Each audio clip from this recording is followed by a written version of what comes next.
Fine. Yeah, right. And I mean, then our approach, which is not to turn anyone away. Mhm. But the goal in not turning people away is to give a wide variety so that the people can come in and Make up their own mind. Yeah, and what happens more often than not, generally, is that they automatically, it's like 99 out of 100 people recognize what is difficult. Mhm. Recognize what is challenging and what is exceptional. They see it immediately. Now, the exception is like the guy who comes in and looks at the light bulb and like thinks that that's art. And that was one of our first shows, actually, which had a lot of very weak art in it because we had not yet made enough connections. What I saw in that guy was the result of years of exposure to art that makes absolutely no sense. And I mean, I think that guy would go to the Paragraph show and see a big pile of trash, and then he would come into the Keyhole space and see a broken light and think both of them are art because he's not getting informed by the places you should be able to trust. You should be able to trust the Kemper.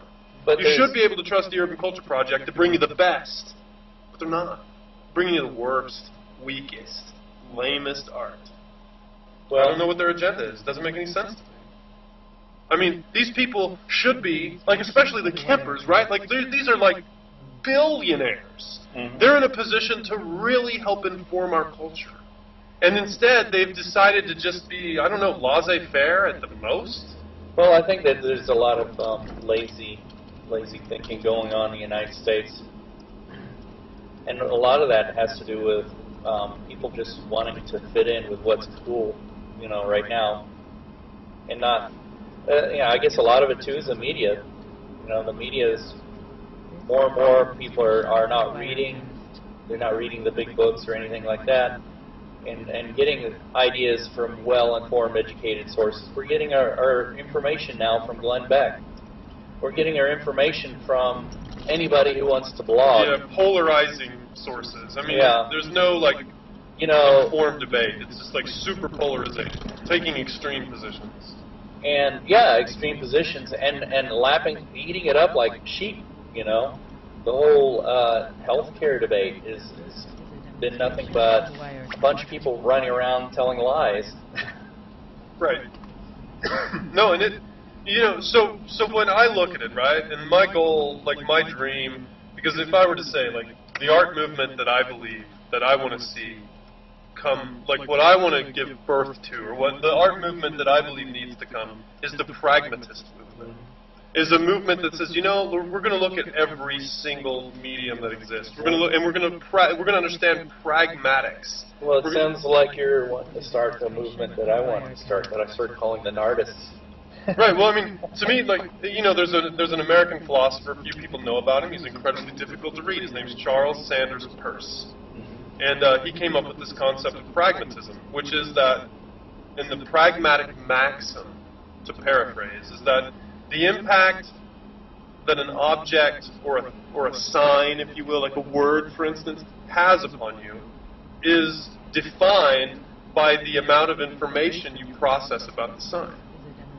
Now, that's kind of an esoteric explanation of a very difficult concept. I mean, it's like, if you see that there's a sign, that yield sign or whatever, like there's a crosswalk ahead, you see a little human being walking between two lines. That's an icon. It represents something to you. But if you have no information about it whatsoever and you're in a foreign culture, you're still going to recognize the person. Pragmatism starts to identify why you identify a person, even if it there's sounds like Hayakawa and the whole theory of semantics.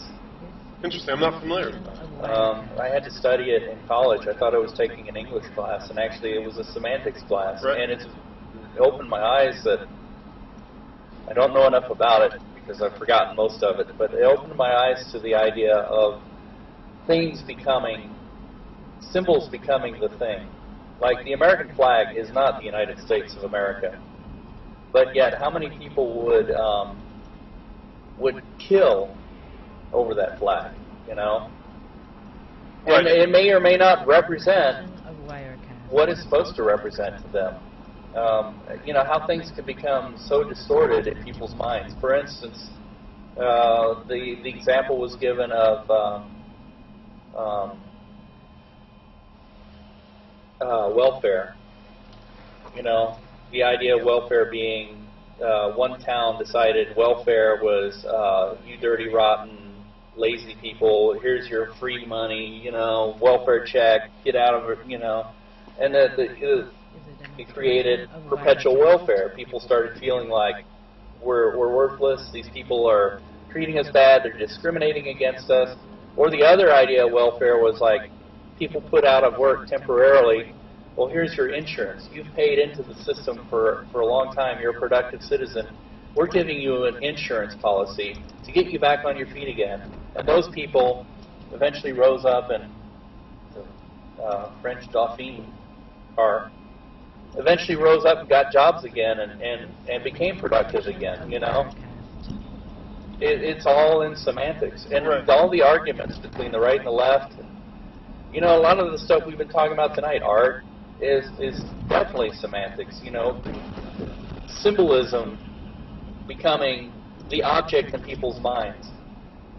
People kill over the idea that Jesus Christ is the Son of God. Well, right. See, pragmatism seeks to define what makes the vehicle effective. Mm-hmm. Like the sign with the person on it. Why is that effective? Because we recognize the structure of a human. Mm-hmm. So a real generic picture of a human conveys that information. Why does a flag incite certain people to kill? It's because they have collateral experience that has determined that their reaction to it will be this way. It's very programmatic. Mm-hmm. In that sense, it's almost like B.F. Skinner behaviorism. Mm-hmm. But it's not. It's a much deeper philosophical idea, because it deals with things like, why are Fibonacci sequences in the spirals of galaxies or in the florets of daisies? Why are they everywhere? Well, that's a very difficult question to answer. There isn't necessarily a logical explanation. Physics gropes with it by talking about the way forces conduct, but there's no obvious reason. And so pragmatism is about not only embedding Fibonacci sequences in art, it's about trying to embed why Fibonacci sequences are attractive. And that is a more difficult discussion than simply putting it there. And so the philosophical tendency of pragmatism is to discuss these types of dilemmas and explain what universal signifiers represent, like pi, the constant pi, 3.14, the circumference divided by the diameter. The ratio of those two numbers is 3.14, and it's an infinite, irrational number. Well, or transcendental. That's universal. Like, many cultures have discovered it, but they didn't speak the same language. They didn't, like the Egyptians, when they discovered it, they were hieroglyphic culture. But the Greeks, when they discovered it, were starting to use a dialectic. Yeah, an alphabet, like we use today. That's why when they took that distant Voyager, they put mathematical equations on. They didn't put any language or anything. They just put the mathematical equations because they figured any race of intelligent beings that discovered it would know instantaneously what it is. Mm-hmm. Because in that sense, it is universal. And so I believe that art really, because of the thing that's different now than the 1950s, isn't just the velocity of information, because the velocity of information is much higher now. It's also what we have learned. And I think that, like, the average person now knows more, maybe, than the well-informed person did 50 years ago. But maybe I'm wrong. Maybe that's optimistic. We have access to the knowledge, whether we actually access it or not. You want to get a drink or something? I'm sure. I'm not opposed. I had $20 and then I left it with Jessica. Oh, that's fine. I just want you coughing like you're getting dry. Yeah, I guess something stuck in my throat. It's like scratching. I got to pick up my wife here, and she's real close. Where would you want to get a drink? Oh, it's anywhere. Like a drive-through or something. What, is there one nearby? Is there a local purveyor of beverages? Yeah. Well, I'm trying to think of what. There's like a Sonic. Yeah, there's Sonic. I cringe when I think about going to a place like McDonald's. I know, me too. I'm not a fast food place guy. Of course, I'd be tempted, but convenience is the bane of our culture. I mean, like, if what I'm talking about in this erosion of art, the core of that erosion is convenience. Oh yeah. And everything, like, artists now, like, and I've argued with Jessica about this to a great extent. I'm like, okay, like, we're oil painters, we paint in oil. But I'll tell you what, we skipped the branch of the tree where we learn to grind our own pigments. Mm-hmm. Neither one of us has the slightest clue where that comes from. Well, you would have loved the last art class I ever took. The Professor Munson, and I think he's retired now, in Warrensburg, taught a class, and he was trying to teach all these philosophical things. It wasn't necessarily teaching art per se, and some of the things we had to do was create stuff from our own materials, and one of them was generate our own pigments. I remember having to build something. I chose oatmeal and kitty litter.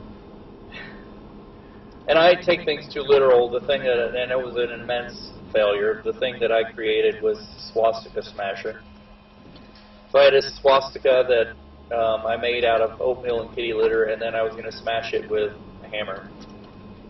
Gee, what does that say? Right. You know? And I could see Dr. Munson rolling his eyes at me because I was just being too literal. I have a hard time with abstraction. I always want to be literal about everything, and I wanted to have an immediate meaning. And he lectured me about this before because I did, I had him for a drawing class, and I drew a picture of like the Russian bear, very badly drawn, American eagle, sitting at a memorial to like the end of the Cold War when all the nuclear missiles were smashed, and I put words on it. And he said, well, the first thing that I critique about this is anytime you put words in a piece of art, the words kind of defeat the art. I mean, you're trying to get people to get the meaning of it. Right. It's like the artist statement thing. Yeah, exactly. Like you're putting the artist statement literally into the art. And yeah, literally, you're pointing people at what you want to say, and you're not giving them the opportunity to find that for themselves. And I've seen that a lot too. There's a lot of words being put in art these days, and I think about it, his words. When I see that, I'm thinking, hey, you're telling me what to think about your art. You're not giving me the opportunity to come up with my own interpretation and meaning. And oftentimes, the word, and this is very popular these days, the word is the opposite of, there's irony, Right. And irony is a huge part of hipsterism, and hipsterism I hate.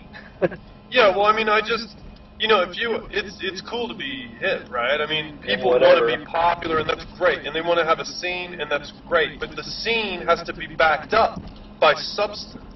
Like, it's one thing to be a hipster when you can paint like Da Vinci, but it's another thing to be a hipster and you can't even paint. Most hipsters are not play artists. music or any of these other things. Well, most hipsters are not artists. Most of the hipsters, really, if you look at it, are the people who are just hanging around the artists, the ones who want a little bit of that cool to rub off on them without necessarily doing the work